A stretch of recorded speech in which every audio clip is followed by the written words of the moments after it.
Welcome guys to another video. আজকের টপিকটা হলো যে টাইটেনের শেয়ার এক সময় 3 টাকা ছিল, আজকের দিনও 3000 প্লাস। এয়ারটেলের শেয়ার 2005-এর দিকে 90-র আশেপাশে ছিল, অনলি 90 রুপিস, আজকের দিনও 1000-এর উপরে। টাটা মোটরসের শেয়ার 2016-র দিকে লগভগ 70-র আশেপাশে ছিল, আজকের দিনও 1000-এর আশেপাশে। অনেকগুলা কোম্পানি আছে স্টক মার্কেটে একদম ছোট্ট লেভেল থেকে আজকের দিনে অনেক বড় হয়েছে। এক্সাম্পল হিসাবে এমআরএফ নিতে পারেন। কয়েক টাকার শেয়ার ছিল এমআরএফ, আজকের দিনও পার শেয়ার ভ্যালু 1 লাখের উপরে। তো এইগুলা কোম্পানিকে আমরা তো মিস করে দিয়েছি।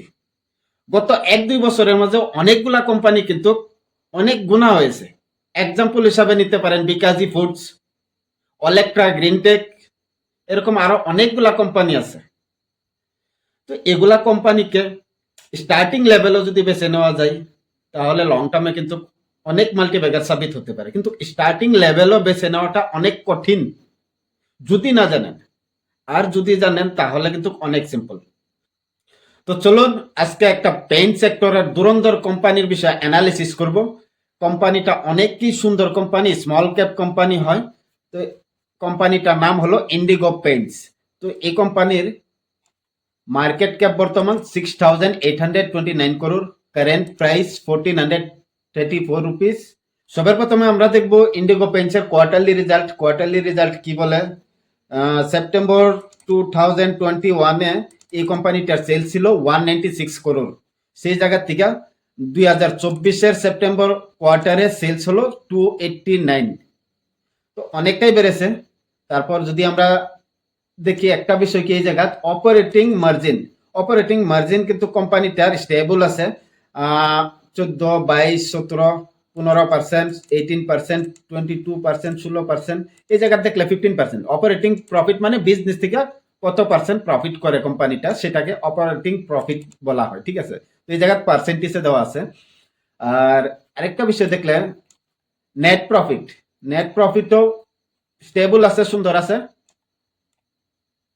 তারপর ইয়ারলি যদি আমরা প্রফিট অ্যান্ড লস স্টেটমেন্ট দেখি, এই কোম্পানিটার সেল ছিল 2013-এ অনলি 47 করোড়, সেই জায়গা থেকে মাল্টিপ্লাই হয়ে আজকের দিনও 2024-ও 1255 করোড়। তো অনেকটাই সুন্দর হিসাবে গ্রোথ দেখাচ্ছে কোম্পানির রেভিনিউতে। তো আমরা দেখি যে নেট প্রফিট কি হিসাবে বাড়ছে কোম্পানির। তো নেট প্রফিটও সুন্দর হিসাবে বাড়ছে, যেই জায়গা নাকি 2013-এ 1 করোড় টাকা নেট প্রফিট ছিল এই কোম্পানির, সেই সময় অনেকটা ছোট্ট কোম্পানি ছিল এই কোম্পানি। তারপর থেকে আজকের দিনও 149 করোড় নেট প্রফিট। তো অনেক গুণা বেড়েছে প্রফিটটা কোম্পানির।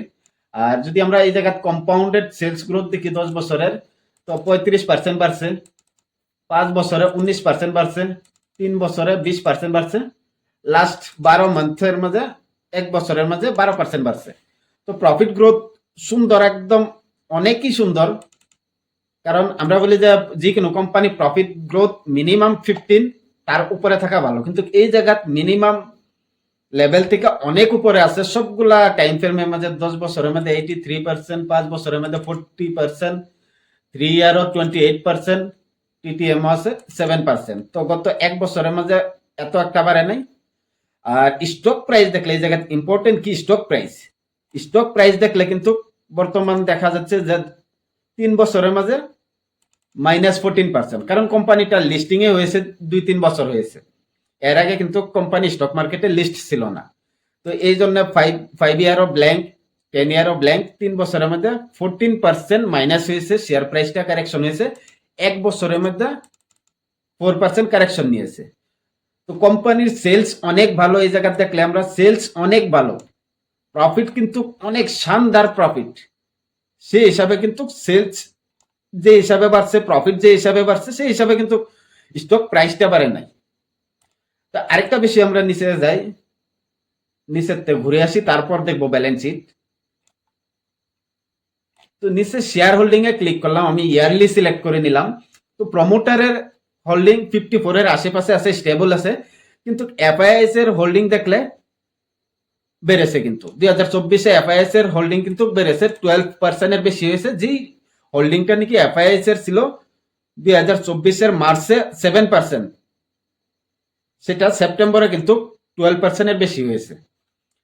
আরেকদিকে ডিআইএস এর হোল্ডিং যদি আমরা দেখি,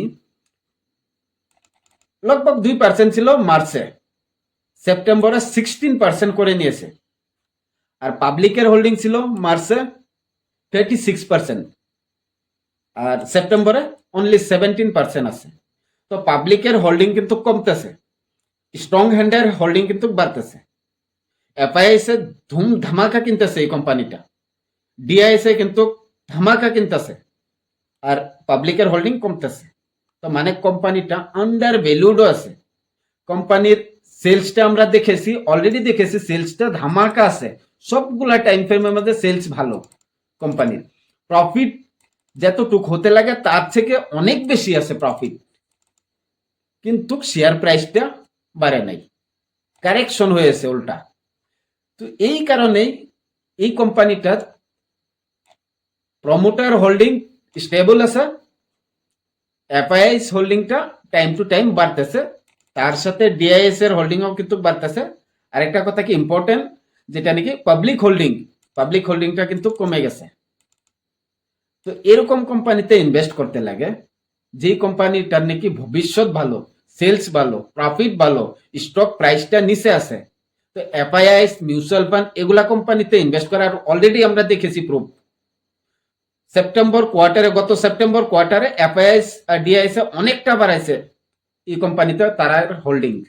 তো আমরা একবার এই কোম্পানির চার্ট দেখে নেই, কারণ এই কোম্পানিটা বর্তমান সময় কিনা যাবে কিনা তো সেটা চার্ট দেখলে বোঝা যাবে। তো চার্টে গেলাম, চার্টে গিয়ে পি সিলেক্ট করে নিলাম, এই জায়গায় প্রাইস আছে, তো প্রাইস নিব না, আমরা পি তে সিলেক্ট করে নিলাম। পি একটা সিম্পল ফর্মুলা, সিম্পল মেথড, যে কিনা যায় কিনা প্রাইসটা ওভার ভ্যালুড আছে নাকি আন্ডার ভ্যালুড আছে সেটা দেখার জন্য পি। তো 5 বছরের এভারেজ পি হলো এই জায়গায় দেখাচ্ছে 54, আর স্টক পিটা বর্তমান 48, মানে এভারেজ পি থেকেও নিচে আছে, বর্তমান সময় কিনা যায়। তো আমরা একবার 3 বছরেরটা দেখে নিই। তো 3 ইয়ার সিলেক্ট করে দিলাম।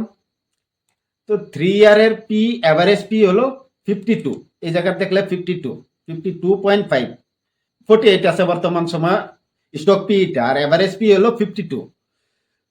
তো পি হিসাবে দেখলে এভারেজ পির নিচে আছে, তো আমরা ফর্মুলা মতে কি করতে লাগে, যদি এভারেজ পির নিচে বা আশেপাশে থাকে স্টকটা তাহলে কিনা যায়, আর যদি ওভার ভ্যালুটাও যায় এরকম বেড়ে, এভারেজ পি এটা হলো black colour dot dot dot dot, এটা হলো এভারেজ পি। এর থেকে যদি উপরে থাকে 80, 100, 120, 140 এরকম লেভেলে থাকে তাহলে মানে স্টকটা ওভার ভ্যালুডও আছে। আর যদি এই এভারেজ পি নিচে থাকে তাহলে আন্ডার ভ্যালুড আছে, মানে সস্তা প্রাইসে আছে। তো বর্তমান আমরা দেখলে যে সবগুলা টাইম ফ্রেমের মধ্যে যদি দেখি, ইন্ডিগো পেইন্টসের স্টক প্রাইসটা বর্তমান এভারেজ পি নিচে আছে, তো এই সময় কিনা যায়। আর তারপর কোম্পানির ব্যালেন্স শিটটা একবার দেখে আসি আমরা।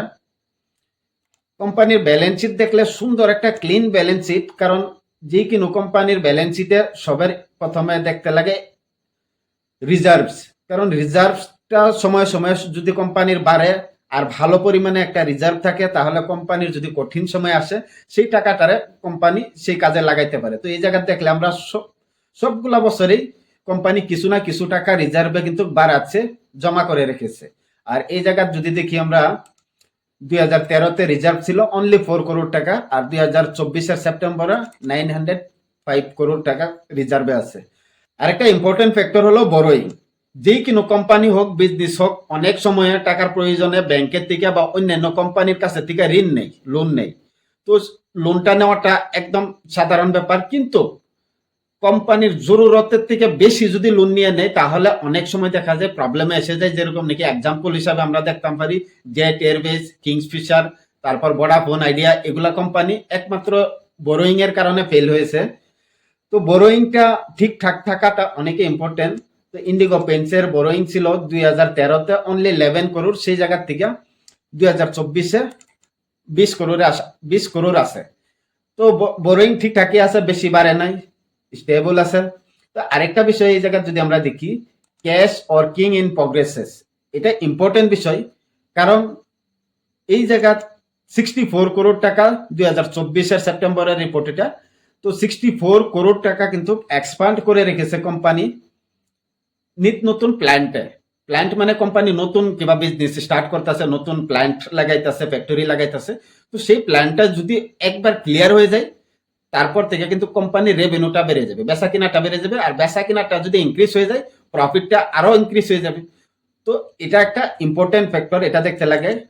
তো এই কোম্পানির বর্তমান 64 করোড় টাকা ক্যাপিটাল ওয়ার্কিং ইন প্রগ্রেসে আছে। তো যদি আর 1-2 কোয়ার্টার পরে কিন্তু এই ওয়ার্কিং প্রগ্রেসে যে প্ল্যানটা আছে এটা কিন্তু চালু হয়ে যাবে, আর তারপর থেকে কিন্তু রেভিনিউটা বেড়ে যাবে কোম্পানির, আর প্রফিটটাও কিন্তু বেড়ে যাবে আরো। এটা আমরা দেখতাম পারি। নিচে গেলে কোম্পানির নোটস এই জায়গা দেওয়া আছে, আমরা নিচে যাই। ক্যাপিটাল ওয়ার্কিং ইন প্রগ্রেসে থাকা 64 করোড় টাকাটা কোন জায়গায় লাগাইছে কোম্পানি, কোন প্ল্যান্টে লাগাইছে, এই জায়গা দেখলে ক্যাপেক্সে দেখলে ongoing civil works for new plants in Jodhpur, a state-of-the-art water-based paint plant and a solvent-based plant. Water-based plant expected to be commissioned in Q2 of the next fiscal year. Solvent-based plant targeted for Q4 this fiscal year, potentially spilling into Q1 of the next fiscal year. তারপর brownfield expansion of the putty plant at Jodhpur to be completed in Q4 of this fiscal year. তো এই জায়গায় company already information দিয়ে রেখেছে যে যোধপুরে তারা কয়েকটা capex plant start করতেছে। তো সেগুলা Q2, Q3 নেক্সট ইয়ারে, Q4 চালু হয়ে যাবে। তো নেক্সট ইয়ার পর্যন্ত এই কোম্পানির যতগুলা ক্যাপেক্স আছে, ক্যাপিটাল ওয়ার্কিং ইন প্রগ্রেসে আছে, প্ল্যান্ট আছে, এগুলা অ্যাক্টিভেট হয়ে যাবে, চালু হয়ে যাবে, রানিং হয়ে যাবে। তারপর থেকে কিন্তু কোম্পানির বিজনেসটা আরো বেড়ে যাবে, কারণ কোম্পানির যতগুলা নাকি আজকের দিনে প্রোডাক্ট অলরেডি বানাইতেছে, কিন্তু তারা ক্যাপেক্সটা বেড়ে গেলে কিন্তু আরো ক্যাপাসিটি বেড়ে যাবে, আরো বেশি করে তারা প্রোডাক্ট গুলা বানাইতে পারবে। আর সেই জায়গায় কি হবে, সেলসটাও বেড়ে যাবে, প্রফিটটাও বেড়ে যাবে। তো কোম্পানির ফিউচার প্ল্যান ভালো, কোম্পানি সঠিক মতে কাজ করতেছে, company time to time capex বাড়াইতেছে, প্ল্যান্ট বাড়াইতেছে, নিত নতুন প্রোডাক্ট লঞ্চ করতেছে মার্কেটে। কারণ আজকের দিনও মার্কেটে সবগুলা সেক্টরে, সবগুলা কোম্পানিতে কিন্তু কম্পিটিশন অনেক বেশি। সেই কম্পিটিশনের মাঝে কিন্তু নিজেকে আপডেট রাখা আর মার্কেট অনুযায়ী প্রোডাক্ট লঞ্চ করা, টাইম টু টাইম প্রোডাক্টের মাঝে ইমপ্রুভ করা কিন্তু অনেকে ইম্পর্টেন্ট। তো এইগুলা সব কাজে কিন্তু ইন্ডিগো স্মার্ট আর নিজেকে সাবিত করেছে অনেক বছর ধরে। ইন্ডিগো পেইন্টসে একটা ছোট্ট লেভেল থেকে আজকের দিনও কিন্তু অনেকেই একটা ব্র্যান্ড, বড় ব্র্যান্ডে পরিণত হয়েছে। কারণ আমরা যদি ঘরে কালার করি বা কি যে কোনো ঘর, দোকান, বাউন্ডারিতে কালার করলে সবের প্রথমে লিডার হচ্ছে এশিয়ান পেইন্টস, তারপরে যদি আমরা কোনো কালার ব্যবহার করি তাহলে ইন্ডিগো পেইন্টস। তো এই জায়গা আসা পর্যন্ত কোম্পানির অনেকই সুন্দর একটা জার্নি ছিল, আর ভবিষ্যতেও কিন্তু অনেক সুন্দর জার্নি এই কোম্পানির থাকবে, কারণ কোম্পানির প্ল্যানিং দেখে বোঝা যাচ্ছে। আর কোম্পানির সেলস গ্রোথটা দেখলে আমরা বুঝতাম পারি যে অনেকই একটা সুন্দর কোম্পানি। আর প্রফিট গ্রোথ দেখলে তো বোঝা যায় যে আরো সুন্দর কোম্পানি, কারণ যতটুকু প্রফিট থাকা উচিত তার থেকেও অনেক বেশি পরিমাণে প্রফিট কোম্পানি কামাইতেছে, সেলসটাও বাড়াইতেছে। আর স্টক প্রাইস কিন্তু ডাউনে আছে বর্তমান, তারপরেও কিন্তু এই কোম্পানিটা এফআইএস হোল্ডিং কিন্তু টাইম টু টাইম বাড়তেছে, টাইম টু টাইম বাড়তেছে। এই জায়গা দেখলে ডিআইএস এর হোল্ডিং টাইম টু টাইম কিন্তু বাড়তেছে, আমরা দেখতাম পারি। আরেকদিকে পাবলিকের হোল্ডিং কিন্তু টাইম টু টাইম কমে যাচ্ছে। অলরেডি আমরা যদি দেখি 2024 মার্চে 36% ছিল পাবলিক হোল্ডিং, আর একটা কোয়ার্টার পরে কিন্তু সেপ্টেম্বরে হাফ হয়ে গেছে, কারণ পাবলিকের কাছের থেকে শেয়ারগুলো স্ট্রং হ্যান্ডে যাইতেছে। কোন জায়গায় যেতেছে? ডিআইএস এর কাছে, এফআইএস এর কাছে। তো কোম্পানিটার মাঝে অনেক কিছু আছে, কোম্পানিটা ভবিষ্যতে অনেক উপরে যেতে পারে, বাকি অনেক কিছু করতে পারে। সেই জন্য কিন্তু এফআইএস আর মিউচুয়াল ফান্ড তারা কিন্তু এই কোম্পানিতে নিজের নিজের হোল্ডিংটা বাড়াইতেছে। এই ভিডিওটা ছিল অনলি এডুকেশনাল পারপোজের জন্য, অ্যানালাইসিস কি হিসাবে করে কোম্পানি সেই বিষয়ে ছিল। আর যদি আপনি এই স্টকে ইনভেস্ট করতে চান তাহলে আপনার ফাইন্যান্সিয়াল প্ল্যানারের সাথে আলোচনা করে তারপর ইনভেস্ট করবেন।